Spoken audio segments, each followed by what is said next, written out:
Salut à tous et bienvenue sur Johnny Catch. Aujourd'hui, on se retrouve pour une toute nouvelle série sur la chaîne intitulée Le Mastodonte, qui a marqué 3 générations, dans laquelle on étudiera au cours de 3 épisodes passionnants un catcheur hors du commun, qui a connu 3 versions marquantes.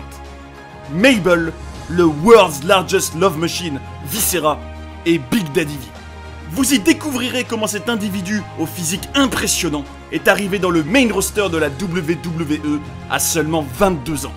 Pourquoi sa gimmick de King Mabel lui a coûté son amitié la plus précieuse.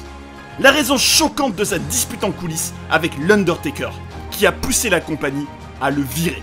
Comment il passera d'un personnage d'addict au sexe hilarant à celui du monstre qui détruit tout sur son passage, Big Daddy V.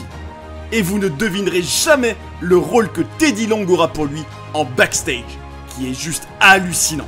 N'hésitez pas à faire comme Mr. Scratch et Ryan Oz, qui sont très fidèles à la chaîne et qu'on remercie du fond du cœur, en vous abonnant, en likant et en partageant la vidéo pour faire grandir la chaîne tous ensemble. Vous êtes bien sur Johnny Catch, le mastodonte qui a marqué 3 générations, épisode 1. C'est parti!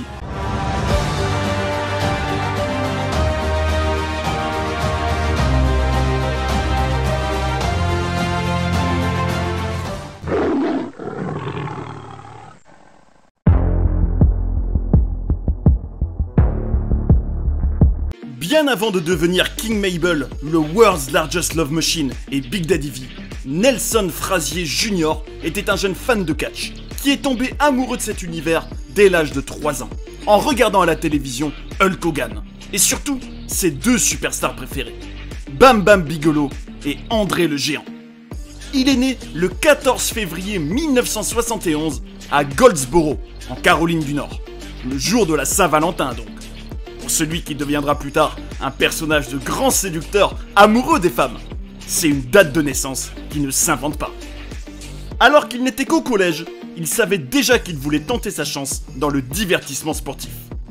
Au lycée, il va d'ailleurs commencer à pratiquer la lutte amateur. Et pour autant, il n'a pas délaissé l'école, puisqu'il va faire des études universitaires dans le commerce d'art. Pouvez-vous seulement imaginer ce mastodonte gérer une galerie d'art par exemple ? Parce que oui, dès cette époque, Nelson avait déjà un physique hors du commun. Il mesure 2,06 m pour 221 kg. Alors qu'il n'est encore qu'au lycée et qu'il avait l'habitude de catcher avec ses potes dans des jardins, il va prendre une décision forte. Aller dans une école de catch. En l'occurrence, celle du vétéran Gene Anderson, qui faisait partie de l'équipe du Minnesota Wrecking Crew dans les années 60-70. Et a priori, les cours avaient lieu dans un bâtiment sans chauffage, ni aération, et dans un ring très dur. Des conditions vraiment rudimentaires. Mais c'est là-bas que Nelson va rencontrer celui qui sera son partenaire dans le ring pendant plusieurs années, et qui a 4 ans de plus que lui. Robert Horn. Nelson raconte que Robert a vraiment joué un rôle important pour lui ces années-là, en l'aidant à s'entraîner et en le soutenant dans les moments difficiles. C'est aussi ensemble qu'ils vont débuter officiellement dans le catch. Et je trouve que c'est beau personnellement, qu'ils soient devenus un duo soudé, prêt à partir à la conquête de cet univers, alors qu'ils étaient encore tout jeunes. Une vraie amitié entre les 2 hommes est née à cette période. C'est à la Carolina Championship Wrestling que le promoteur Willie Clay va être le premier à leur donner une chance. Pour l'anecdote, il s'y appelait le Death Squad et portait des masques. Robert avait été renommé Voodoo et Nelson s'appelait maintenant Black Magic. Par la suite, en 1993, ils iront à la Pro Wrestling Federation. Mais ils ne resteront pas longtemps là-bas à cause des mauvaises conditions de travail qu'ils y avaient. Nelson a raconté qu'un jour, ils ont dû faire avec Robert un long trajet de la Caroline du Nord jusqu'en Virginie de l'Ouest pour faire un petit show, qui n'avait encore jamais été payé à ce moment-là. Et ils ont demandé à Gary Sabo, un des propriétaires de la PWF, s'il pouvait avoir un peu d'argent pour l'essence. Sabo leur a alors donné 5 $ et ils se sont dit qu'ils allaient plutôt aller catcher à Memphis pour se faire repérer. Pour eux, c'était un manque de respect total. D'autant plus que Nelson disait que c'était déjà compliqué de réussir en Caroline du Nord quand on était une tag team de noirs. En tout cas, ce choix de plutôt aller à Memphis va s'avérer payant.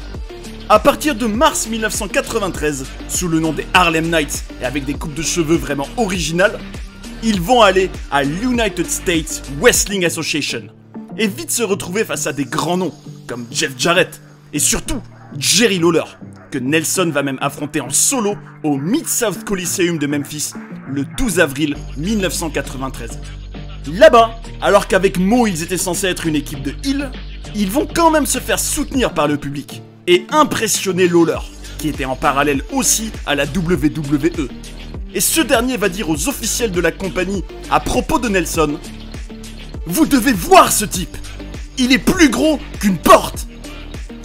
Et pour l'anecdote, Bruce Pritchard, un des officiels, a raconté qu'effectivement, lorsque les Harlem Knights sont venus faire leur try-out à la WWE, Nelson ne pouvait pas passer par la porte.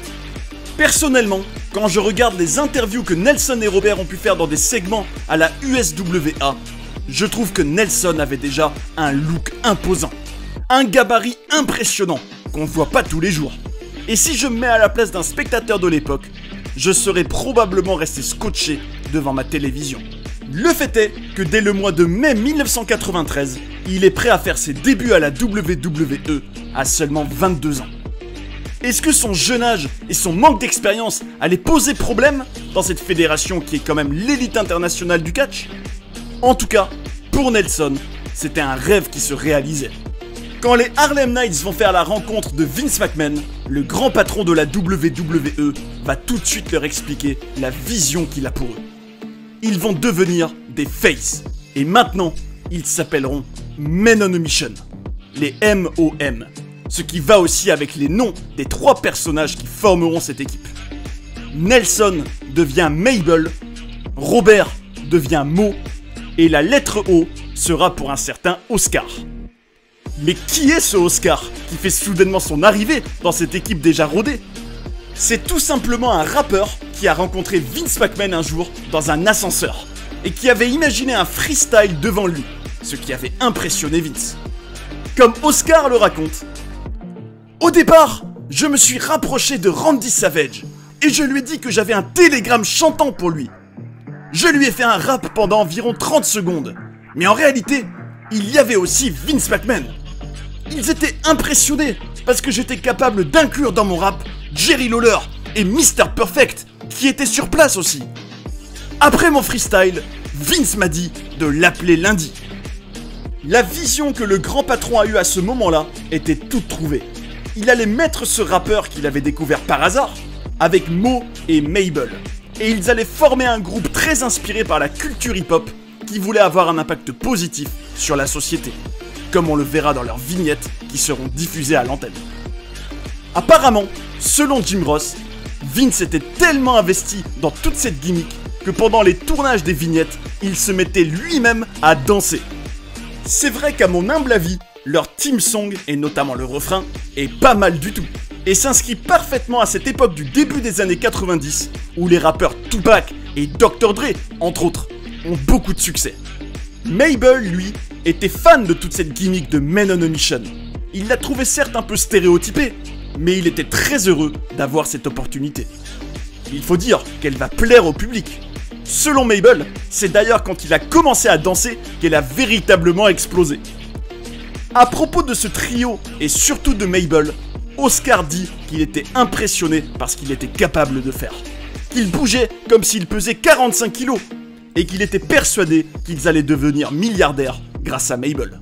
Le fait est que Mabel, avec son équipe, aura son premier match en pay-per-view à Survivor Series en 1993, où il aura la chance d'affronter son idole, qui est désormais un de ses mentors, Bam Bam Bigelow, dans un 8-man Elimination Tag Team Match. Mabel dit que c'est avec Bigelow qu'il a préféré être dans le ring pendant sa carrière, et qu'il apprenait beaucoup du vétéran. Pour ses premiers mois à la WWE, le succès est en tout cas au rendez-vous pour Mabel. Men on a Mission a même une chanson à la radio, et selon Oscar, ils étaient souvent le meilleur élément du show, parce que tout le public était debout pendant leur segment, et très impliqué. Oscar va même jusqu'à dire: « Si le rap et le hip-hop sont devenus mainstream dans le catch, je dirais avec arrogance que c'est grâce à MOM. Ils auront droit à un match à WrestleMania 10 au Madison Square Garden en 1994 contre les Québecers pour le championnat par équipe. À titre personnel, en voyant ce match, je trouve qu'avec cette tenue très colorée, c'est difficile de prendre les Men on a Mission très au sérieux. Mais par contre, c'est indéniable qu'ils ont une vraie identité forte au niveau de leur apparence. Ce qu'on peut aussi remarquer, c'est que le fait d'avoir un partenaire très actif et mobile permettait à Mabel d'avoir des moments pour récupérer pendant les matchs. En tout cas, ils ne vont pas gagner le titre Tag Team ce jour-là, mais pour autant, Mabel a quand même pris du plaisir pour ce qui était son premier WrestleMania à seulement 23 ans. Et ils finiront quand même par avoir cette ceinture dans une histoire assez cocasse. En effet, une semaine après WrestleMania, dans un show non télévisé à Londres, il va se passer quelque chose d'étonnant. Mabel va réussir à faire le pin sur Pierre des Québecers et permettre à son équipe de remporter la ceinture. Mais 2 jours plus tard, dans un show toujours non télévisé à Sheffield, les Québecers la regagneront. En réalité, même si Mabel prétend que c'est complètement faux, il aurait assommé son adversaire par accident dans le show à Londres, ce qui fait qu'il n'a pas pu se relever avant le compte de 3, comme prévu. Et dès le show suivant, cette erreur a été corrigée. C'est la seule fois où les MOM ont touché au titre, même si ce n'était que pour 2 jours, et on peut quand même se demander pourquoi une équipe si populaire auprès du public n'a pas eu droit à un vrai règne. À ce propos, Mo, le grand ami de Mabel, raconte « Un membre de notre équipe, dont je tairai le nom, adorait fumer de la marijuana. Et un jour, JJ Dillon, un des officiels à l'époque, m'a dit que si on nous donnait le titre Tag Team, mais que le lendemain, un membre de l'équipe échouait à un test anti-drogue et était suspendu, ils auraient aucun intérêt à prendre ce risque de nous donner le titre. » Quand on sait que le Godfather a déclaré une fois que c'est Mabel qui lui a appris à rouler un joint, on devine bien de qui Mo parlait. Mais cette histoire n'est pas le seul problème que l'équipe des Men on a Mission va connaître. Déjà, c'est une époque où l'ambiance dans le vestiaire n'était pas très saine. Et plus particulièrement à cause de la célèbre clique, notamment composée de Shawn Michaels, Diesel et Razor Ramon, qui faisaient régner leur loi dans les vestiaires. Oscar raconte qu'en coulisses, des personnes étaient convaincues que Men on a Mission serait un flop, mais que quand elles ont vu leur succès auprès des fans, il y avait beaucoup de dégoût et de jalousie chez plusieurs main eventers, qui eux ne recevaient pas toujours un tel accueil dans les arènes. Oscar dit qu'il croyait qu'il y aurait davantage de fraternité et d'entraide dans les vestiaires, mais qu'en réalité, tout le monde se battait pour avoir la meilleure place dans le show, et que la clique voulait que chacun sache que c'était eux les mâles alpha. Selon Mabel, il fallait être fort mentalement, ce qui était loin d'être facile. Par exemple, Mo raconte « Un jour, alors qu'on avait un show le soir, Mabel s'est évanouie dans un couloir et il n'a pas pu participer au match. Alors que j'étais dans les vestiaires à me préparer, Shawn Michaels est sorti de la douche, m'a donné un gros coup dans le dos. Il m'a dit que Mabel aurait dû ravaler sa douleur et venir dans le ring pour ne pas chambouler ce qui était prévu.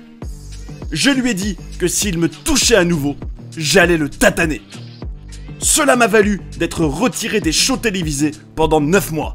Et dans cette période, j'ai fait une dépression et une tentative de suicide. » Au final, à partir d'avril 1994, Mabel va avoir plusieurs mois où il va catcher en solo, avec notamment un match contre Jeff Jarrett à SummerSlam. Et quand Mo va revenir, ils vont prendre du recul sur leur équipe des Men on a Mission et juger qu'ils ont fait le tour de ce qu'ils pouvaient y faire. Qu'ils n'étaient pas vraiment à l'aise dans ce rôle de babyface, parce qu'ils ont toujours été des heels dans leur carrière. On leur fera alors faire un heel turn début 1995, mais à partir de là, Oscar ne fera plus partie du groupe, puisqu'il va quitter la compagnie. Il raconte qu'il détestait cette idée de heel turn, qu'il était venu dans cette équipe à la base parce qu'il est une personne positive.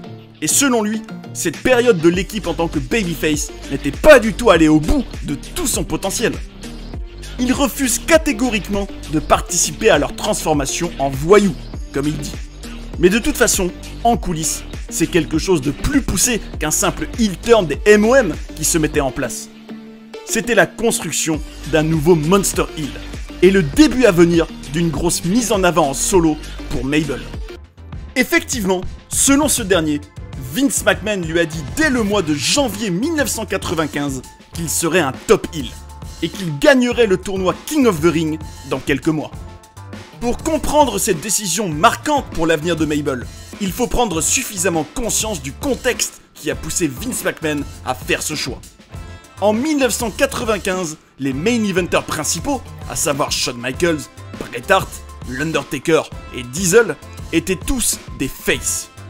Bruce Pritchard dit qu'il cherchait tout simplement à créer un gros méchant heel pour mettre le champion en danger, qui à ce moment-là était Diesel. Plus généralement, c'est une époque où la WWE avait du mal à remplir les arènes, où la compagnie rivale de la WCW arrivait à pas d'éléphant pour la concurrencer, dans ce qui était une période plus faible entre la Golden Era portée par Hulk Hogan et l'Attitude Era portée par Stone Cold Steve Austin et The Rock. Selon Jim Ross, l'objectif ultime de Vince McMahon ces années-là, c'était de mettre en avant un nouveau big man pour attirer les spectateurs, tout comme il l'avait fait avec Yokozuna les 2 années précédentes. D'ailleurs, Mabel lui-même confirme que Vince adore les big guys comme lui, et il représentait un adversaire idéal pour le champion Diesel. Ce qu'il faut aussi savoir, c'est que le tournoi annuel du King of the Ring avait encore beaucoup de valeur à cette époque, puisque les 2 vainqueurs précédents, Bret et Owen Hart, avaient tous les 2 combattu pour le titre principal peu de temps après leur victoire. Donc désormais, sans Oscar et avec un mot qui aura maintenant un rôle de manager, il était temps pour Mabel de connaître ce qui sera une des périodes les plus marquantes de sa carrière. Le 25 juin 1995, Vince McMahon a bel et bien tenu sa parole, en faisant de Mabel le nouveau King of the Ring, ce qui va véritablement lancer son push en solo. Ce jour-là, en quart de finale, Mabel va obtenir une victoire de prestige contre l'Undertaker, dont c'était la première défaite par tombée dans un pay-per-view depuis plus de 3 ans. Même si, en l'occurrence, Mabel a eu un petit coup de pouce de Kama Mustafa. Avec le recul, il dira malgré tout que cette victoire était la plus grande fierté de sa carrière.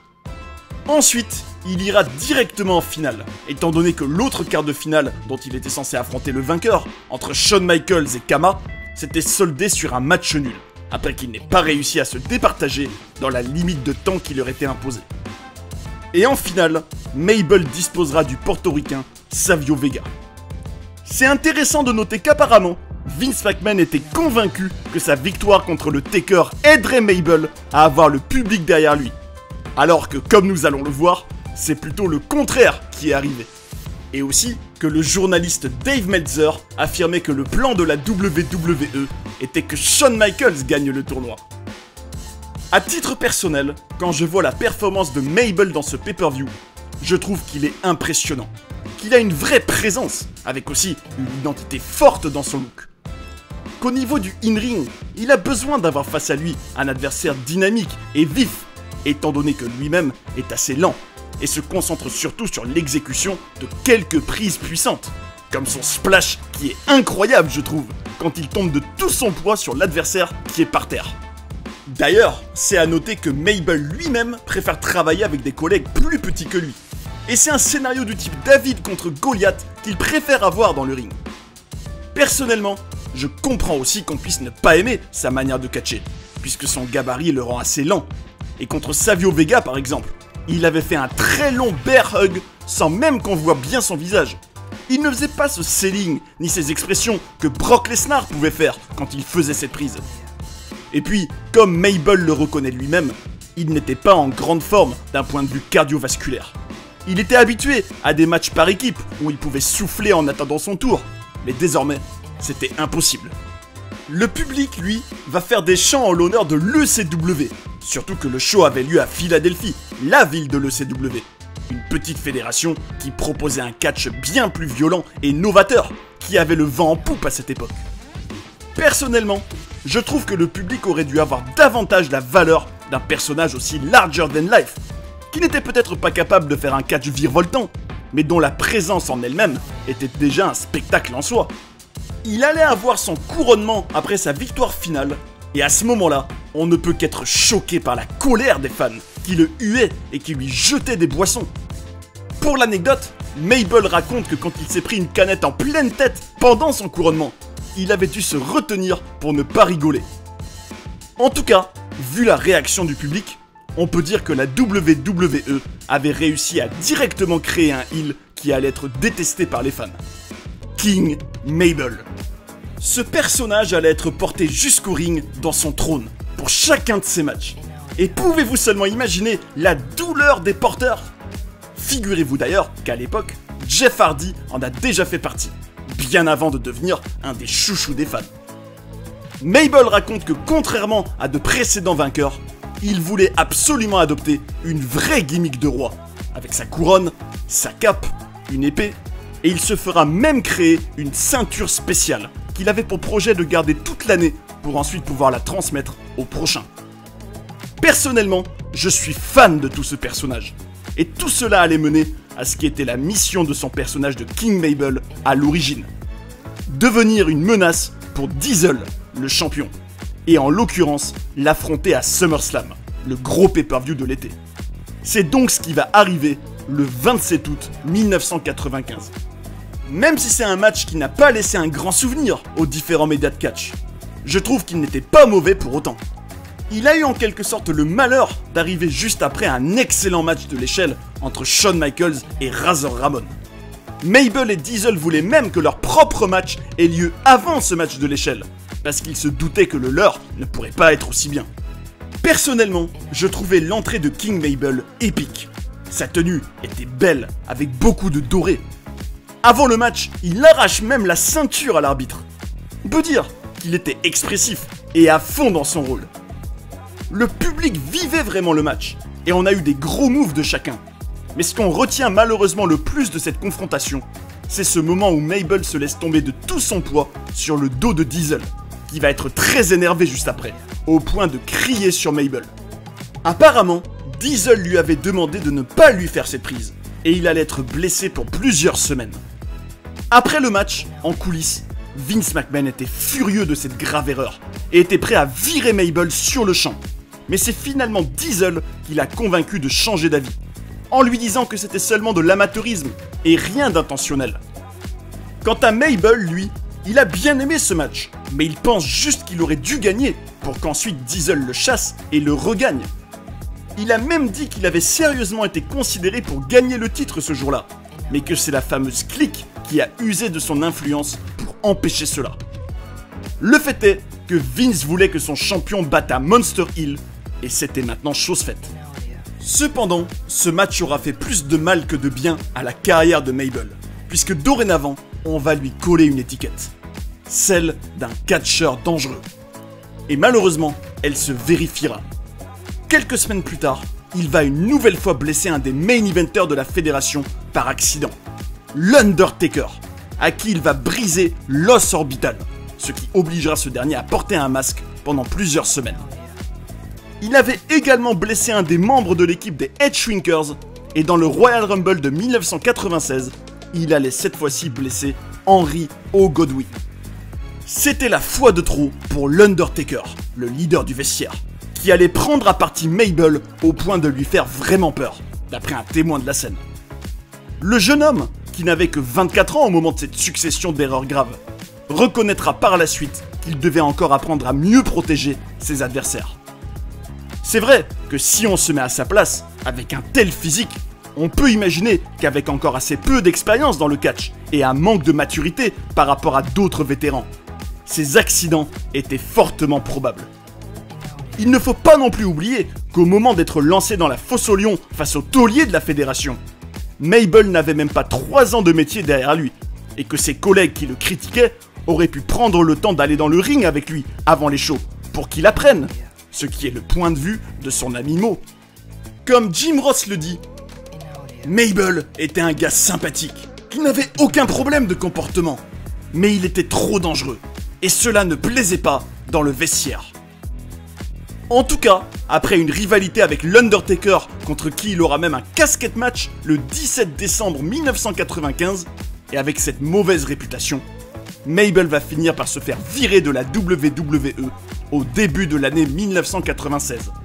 Mais ce qui est peut-être le pire dans toute cette histoire, c'est qu'il a non seulement perdu son travail, mais aussi sa belle amitié avec Mo, celui qui était à ses côtés depuis plusieurs années. Selon Mabel, à partir du moment où il est devenu le King of the Ring, Mo est devenu jaloux de lui. Alors qu'ils avaient gravi les échelons et fait des milliers de kilomètres ensemble, leur relation, qui était quasiment fraternelle, s'est dégradée à partir de là. Mo a mal vécu le fait de devenir d'une certaine manière le valet de son ami. Et Mabel dira que cette mise en avant qu'il a eue en 1995 lui a coûté son meilleur ami. Qu'au sommet, il s'est senti bien seul. Et comme un symbole, lors de ce fameux casquette match contre le Deadman, ils avaient fini tous les deux enfermés dans le cercueil. Une sorte de métaphore de leur amitié qui mourait à petit feu, mais aussi de leur avenir à la WWE, puisque Mo avait aussi été viré en même temps que Mabel. À ce moment-là, on est encore au début de l'année 1996, et Mabel va faire ce qu'il pouvait faire de mieux dans cette phase de sa carrière. Multiplier les expériences et progresser dans le ring. C'est ainsi qu'il va entre autres recatcher à l'USWA, où il va même devenir champion poids lourd en gagnant contre Jerry Lawler, ce qui était un rêve qui se réalisait pour lui. Aussi au Japon, et même pour un seul show à l'ECW. Une expérience qui va le marquer plus que les autres, c'est les matchs qu'il a eu à la World Wrestling Council à Porto Rico, notamment contre le héros local Carlos Colon, contre qui il va remporter le titre. Il raconte qu'après cette victoire, il avait dû s'échapper de l'arène, parce que les spectateurs croyaient encore beaucoup au kayfabe là-bas à l'époque. Apparemment, on lui jetait des bouteilles, des piles, et on le frappait même avec des ceintures. Et c'est certain qu'une telle expérience a forcément été très enrichissante pour lui, qui était encore jeune. À cette époque, des rumeurs avaient également circulé à son sujet, au moment où les journalistes, et notamment Dave Meltzer, spéculaient sur qui pouvait bien être le troisième membre mystérieux du clan NWO, à la World Championship Wrestling en 1996. Eric Bischoff, un des officiels de la WCW à l'époque, a finalement dit que Meltzer mentait dans toute cette histoire, en disant que Mabel faisait partie des candidats potentiels. Et ce membre mystérieux sera en réalité Hulk Hogan. De toute façon, Mabel raconte qu'il se considérait lui-même comme un gars de la WWE, qu'il ne se voyait pas aller à la WCW. Et cette loyauté va être récompensée, puisqu'il va faire un retour furtif dans la compagnie de Vince McMahon en 1998, pour attaquer Ken Shamrock et avoir un match contre lui. Ce qui avait du sens, étant donné que Shamrock venait de gagner le tournoi King of the Ring. Pour l'anecdote, Mabel raconte que dans leur match, Shamrock s'est permis quelques libertés, en lui faisant notamment craquer la cheville au moment de son ankle lock, ce qui n'était pas prévu. Même s'il n'avait plus catché pour la WWE depuis 2 ans et demi, on peut dire que c'était encourageant pour lui que la fédération refasse appel à lui, même si ce n'était que pour un soir. La relation était encore bonne avec la compagnie. En tout cas, les officiels vont lui dire qu'ils essaieront de trouver quelque chose pour lui dans les temps à venir. Et désormais, Mabel devait faire preuve de patience. Et en janvier 1999, le moment était enfin venu pour Mabel de faire son grand retour à la WWE. Et le moins que l'on puisse dire, c'est qu'il a été surprenant.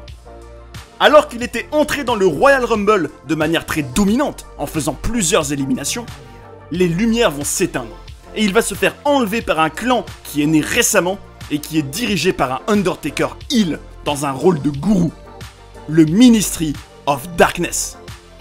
D'une certaine manière, dans ce show, Taker va lui capturer son âme, et faire de lui un de ses nouveaux adeptes, aux côtés du Brood, des Acolytes et de Mideon. Une question qu'on peut se poser en apprenant que Mabel allait être associée à l'Undertaker, c'est pourquoi le Deadman l'a intégré à ce groupe alors que quelques années avant, il s'était disputé et qu'il l'avait sérieusement blessé. Mideon racontera que quand il a demandé au Phenom pourquoi il voulait faire venir Mabel dans son clan, il lui a répondu que c'était justement pour ne pas avoir à l'affronter. Ce qui, il faut bien le reconnaître, est un vrai stratagème à la Sun Tzu de la part du Deadman. Ce nouveau rôle dans le Ministry of Darkness va être l'occasion d'un relooking pour Mabel, qui va encore une fois être sacrément impressionnant. Il va revenir à une crête blonde, il va porter des lentilles blanches. Pour l'anecdote, il a raconté que c'était une galère à les mettre dans ses yeux, qu'il mettait pas moins d'1 heure par œil.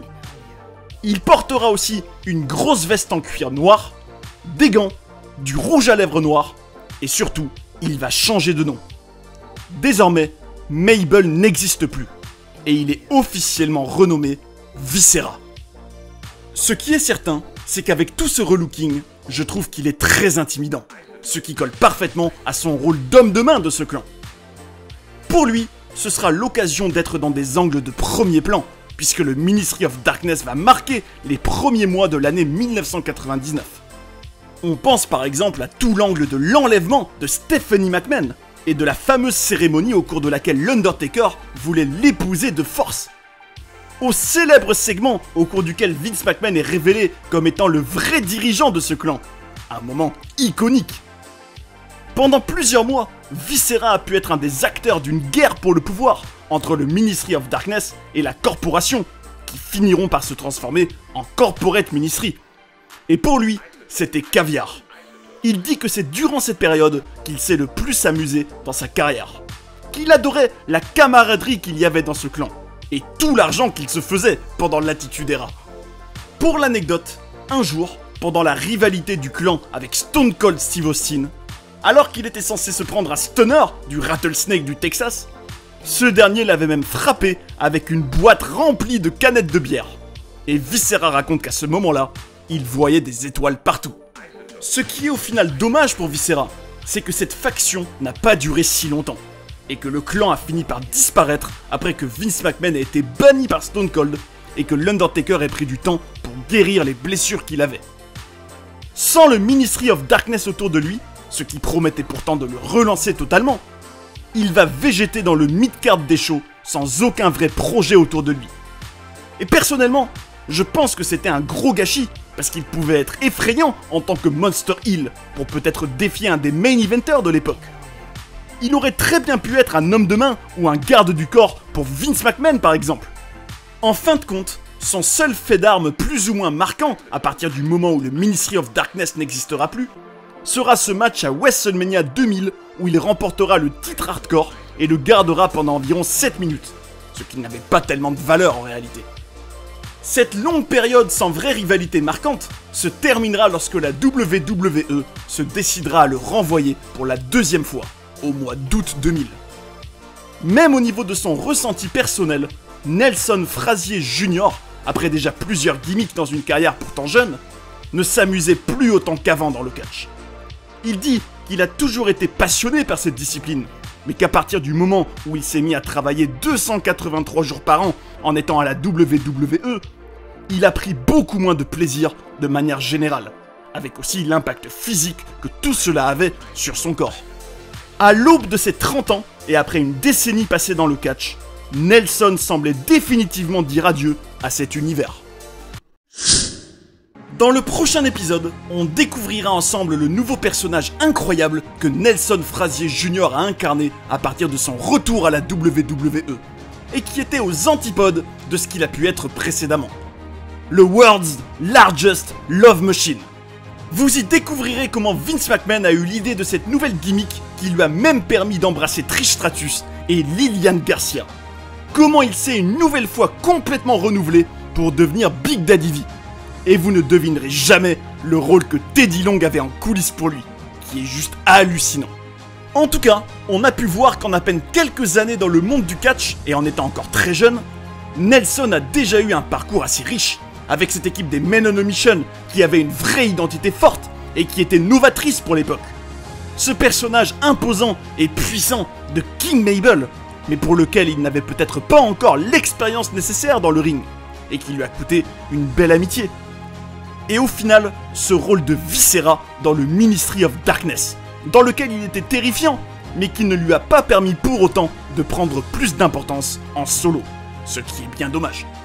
Après avoir regardé ensemble tout le début de carrière de ce mastodonte, j'ai une question à vous poser. Au cours de cette première décennie dans le monde du catch, quelle est la gimmick qui lui allait le mieux selon vous? Dites-nous ce que vous en pensez, ce sera un plaisir de lire vos commentaires et de partager nos avis ensemble, parce que c'est le catch comme on l'aime. Si King Mabel qui fait son entrée en étant porté sur son trône vous impressionne, partagez la vidéo et abonnez-vous pour ne pas rater les prochaines, c'est le meilleur soutien pour la chaîne. Merci beaucoup à ceux qui l'ont fait et à ceux qui le feront. On est ensemble. Prenez soin des vôtres et à bientôt sur Johnny Catch.